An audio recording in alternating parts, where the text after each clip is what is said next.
Donc, pour cette partie, nous sommes en train de faire la création d'un projet et nous sommes en train de voir comment basculer vers le mode automatique des tâches. Donc, sélectionnez toutes les tâches.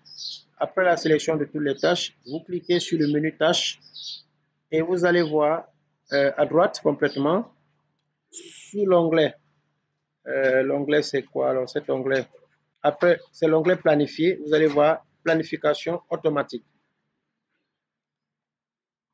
Donc, vous cliquez sur planification automatique. Automatiquement, vous verrez des dates qui apparaissent.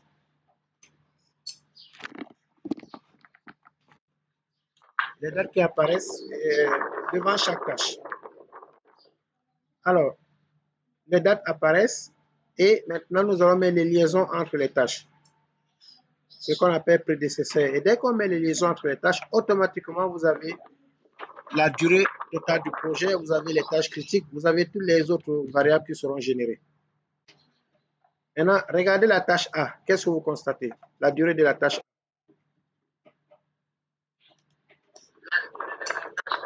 Oui. Non, ce n'est pas un jour. Regardez bien. Non, ce n'est pas un jour, madame. Non, c'est pas un. Moi, je ne vois pas un jour. Vous voyez un jour. Donc, ce n'est pas un jour. A1, par exemple, c'est 6 jours, sans ambiguïté. Mais A, il vous pose la question, est-ce que c'est un jour? Vous ne pouvez pas dire que c'est un jour.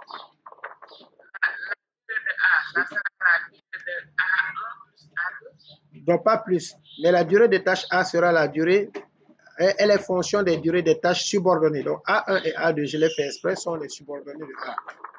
Voilà pourquoi tout à l'heure, on n'a pas donné la durée de A. Vous vous rappelez? Ah, pardon. Non. La durée de A dépendra de la durée des tâches subordonnées. Donc, pour avoir la durée de A et enlever le point d'interrogation, vous sélectionnez la ligne 2 et la ligne 3. Oui. Numéro 2. Vous cliquez sur numéro 2 sans lâcher et numéro 3. Voilà, merci. Et vous cliquez sur l'onglet tâches. Oui, vous m'entendez? Et vous cliquez sur l'onglet tâches. En haut. En haut. Voilà. Vous cliquez sur tâches. Et vous aurez une icône, l'icône bleue qui s'appelle abaisser la tâche. La flèche qui va vers la droite. Vers la droite, oui. Dès que vous cliquez, automatiquement, il donne les jours à la tâche A. Et c'est ce que je disais. Donc, A représente la tâche récapitulative. A1 et A2 représentent les tâches subordonnées.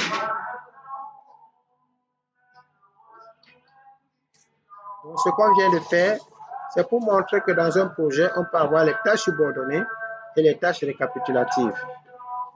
J'ai fait juste l'exemple sur A. On pouvait le faire sur B aussi. Sachant que B1 et B2 sont les tâches subordonnées de B. Il suffit d'abaisser et le tour est joué. Voilà. Vous avez un exemple typique qui vous montre la cinématique d'un projet. Quel que soit le projet, la plupart des projets auront une tâche récapitulative et des tâches subordonnées pour montrer la décentralisation du travail.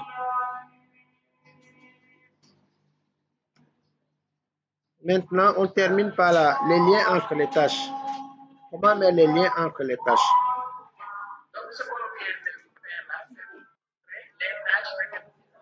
Oui, on a montré la liaison entre tâches principales et tâches subordonnées. Et les tâches principales, on les appelle tâches récapitulatives. Donc, dans le projet, toutes les tâches ne peuvent pas être sur la même ligne, comme on a fait C, D, etc. Il faudra qu'on ait une tâche qui a des sous-tâches. Et c'est ce qu'on vient de faire. Et les sous-tâches, pour les avoir, il faut les sélectionner et les abaisser. Quand vous faites un projet comme ça, il est bancable. On peut le financer facilement parce qu'on voit que ce projet respecte les étapes d'un grand projet. D'ailleurs, le cas pratique, le deuxième cas, c'est comme ça. Vous allez le lire. Les tâches, vous avez toujours une grande tâche préliminaire, on met les éléments.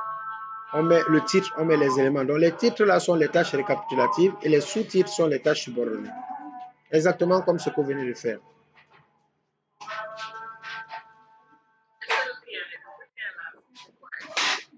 Comment? Le lien, quel lien?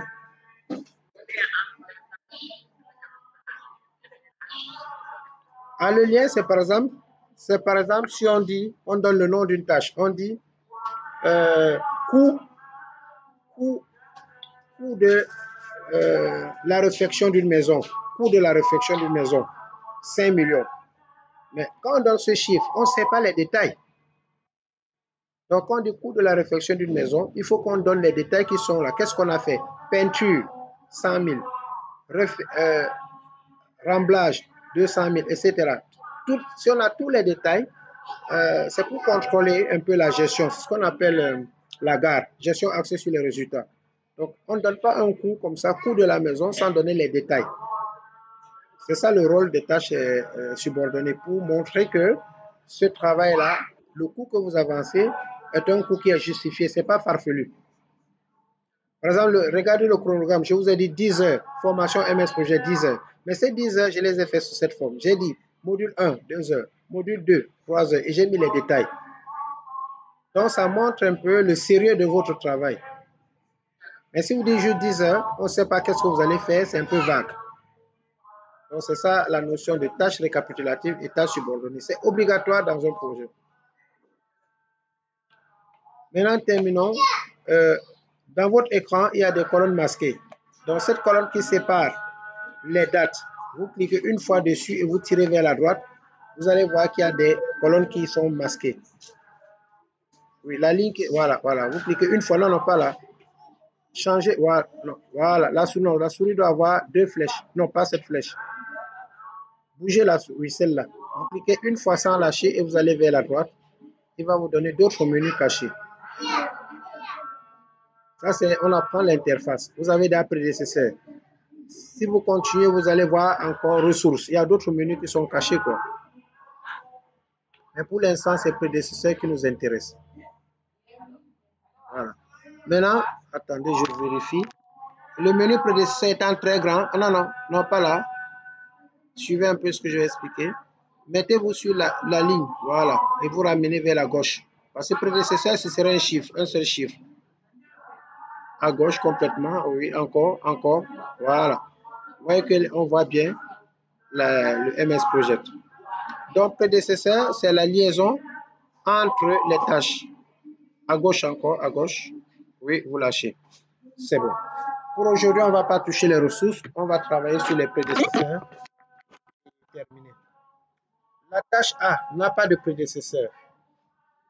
Dans notre projet, les tâches qui démarrent, je suppose, hein, le projet c'est A1 et A2. Donc, il n'y aura pas de prédécesseur sur les tâches qui démarrent. Vous allez sur la tâche B1. Oui, là. Voilà. Alors, pour faire B1, il faut avoir fait A1, par exemple. Donc, vous mettez 2, le chiffre 2.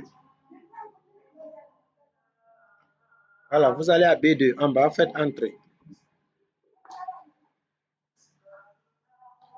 Alors, regardez le diagramme de Gantt.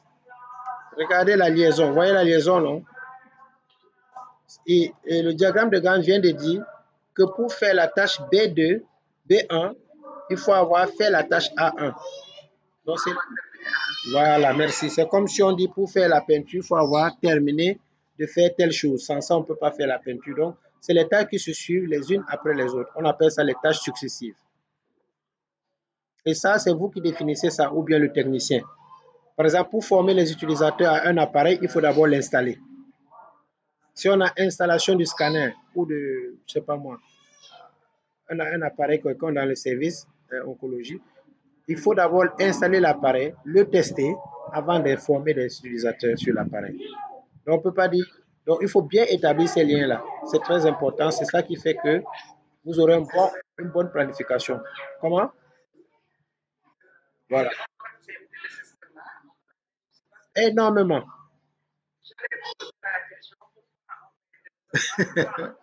Oui, ça c'est un exemple où on n'a pas les noms des tâches. Donc, et c'est pour ça que je vous ai donné de manière logique, quand on va faire le deuxième projet, on a les noms des tâches. On a par exemple formation du personnel.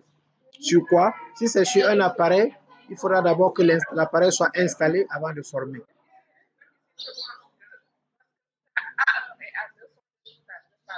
Oui.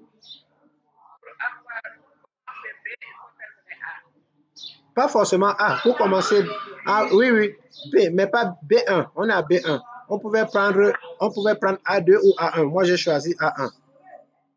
On a B1. Ça dit, ça dépend de moi parce que je n'ai pas les noms des tâches. Je pouvais dire pour faire B1, il faut avoir fait A1 et A2. Je pouvais le dire parce que je n'ai pas les noms. C'est un exemple, quoi. J'ai pris cet exemple pour que vous compreniez un peu. La tâche B1 peut dépendre de A1 et de A2. Ça dépend du nom de la tâche et de la fonction. Comme ça peut simplement dépendre de A1. Et j'ai dit B2 va dépendre de A2 aussi. Dans mon exemple, c'est moi qui choisis. Maintenant, dans votre projet réel, il faut la logique. Donc, vous devez connaître le projet ou bien travailler avec des partenaires qui connaissent le projet. Vous ne pouvez pas vous enfermer dans votre bureau et définir certaines choses qui ne sont pas de votre compétence. Par exemple, si c'est l'acquisition d'un logiciel, c'est le technicien, le responsable qui fait ce travail. Par exemple, moi qu'il faudra côtoyer et poser des questions. Sinon, vous allez passer à côté. Donc ici, comme c'est un sujet neutre, je vous explique juste les liens que moi je propose. Pour faire B2, il faut avoir fait A2. Donc ça veut dire que vous mettez le chiffre 3. Parce que les liens, c'est les numéros des tâches. C'est juste pour montrer la notion de prédécesseur. Donc là, vous mettez 3. Voilà. Je vois un tiret. Le tiret là ne doit pas être.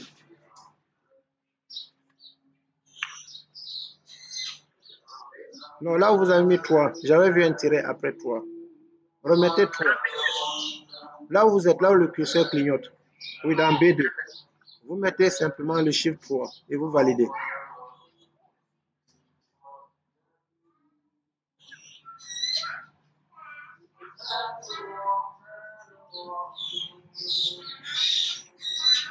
Bon, B1, vous mettez 2 et B2, vous mettez 3. Non. Vous n'avez pas activé le clavier numérique.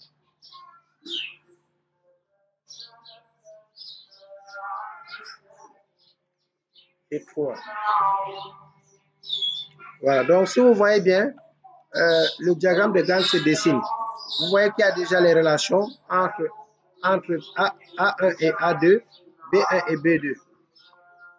Maintenant, la dernière chose, c'est la tâche. La dernière chose, c'est la tâche C, puisque D, c'est un jalon.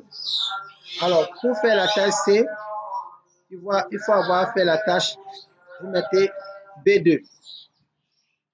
Pour faire la tâche C, il faut avoir fait B2. Exactement, B2 c'est 6. Si vous mettiez B2 là, la machine allait refuser. Maintenant, regardez votre diagramme de Gantt. Vous voyez que il y a un problème. Vous voyez qu'il y a un diagramme, il y a deux diagrammes. Oh, tout doit être enchaîné. Vous voyez qu'il y a une flèche sur la première tâche bleue et celle-là. Donc, je vais voir comment faire pour que tout soit enchaîné. Là, ce n'est pas un bon diagramme de Gantt. Toutes les tâches doivent être reliées entre elles. Mais je vois qu'il y a cassure. Il y a deux diagrammes. Voilà, c'est ce que je vais faire maintenant. Je veux que la dernière tâche soit aussi reliée à celle-là.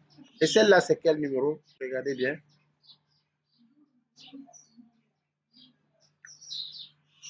1, 2, 3. Donc, revenez. Alors, je crois que c'est B1. Donc, ici, au niveau de C, vous allez mettre d'abord B1, c'est 5 et 6. Au lieu de 6, ici, vous mettez 5,6. Lorsqu'il y a deux tâches qui sont reliées, vous mettez les numéros séparés par des points virgules. 5,6. Voilà. Alors, on va voir maintenant. Ok, tout est interrelié. N'est-ce pas? C'est ça la notion de prédécesseur. Les liens entre les tâches, de telle sorte que toutes les tâches soient interreliées. Parce que si les tâches ne sont pas interreliées, on aura...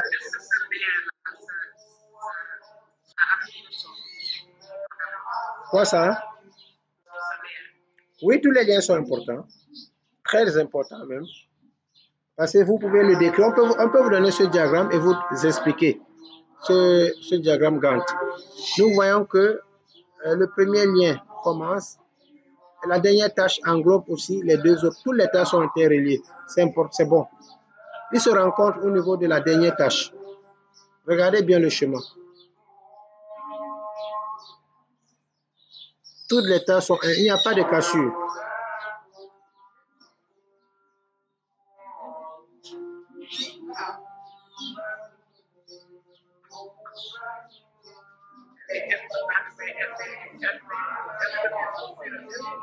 Elle devient... Comment? Oui, toujours. Parce qu'elle n'est pas isolée. Si elle était isolée par rapport aux autres, elle ne serait pas importante et on allait la supprimer.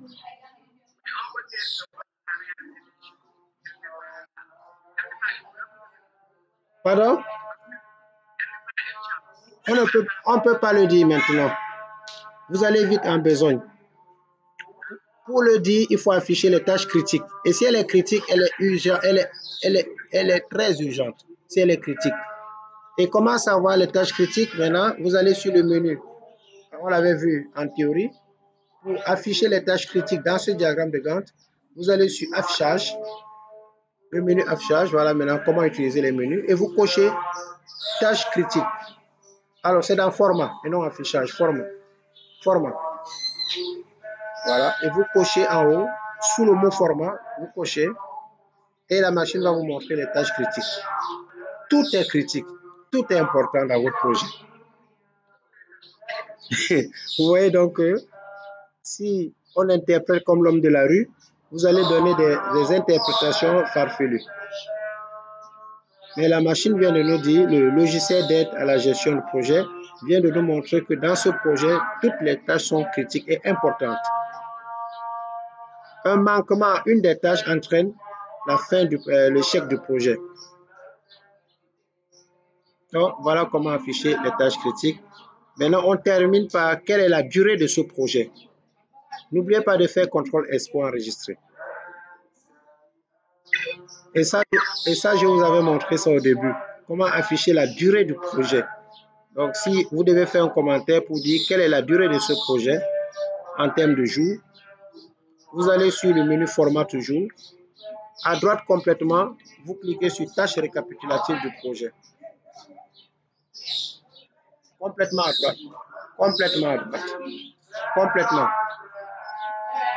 Complètement à droite. Vous cochez la case tâche récapitulative du projet. À droite, complètement. Oui. Dès que vous cochez, regardez votre diagramme, vous allez voir affiché dessus le nom du projet et la durée. 15 jours. Et on s'arrête là pour aujourd'hui. Vous avez vu les 15 jours? Non, revenez sur le diagramme, sur les noms des tâches. Au-dessus de la tâche A.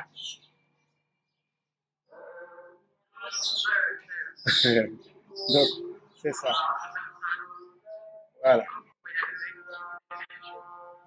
Et vous donne la date de début et la date fin prévisionnelle. Voilà, donc enregistrez ceci et je vais vous mettre en ligne la vidéo de 18 minutes. Ce qu'on vient de faire, ça a fait 18 minutes.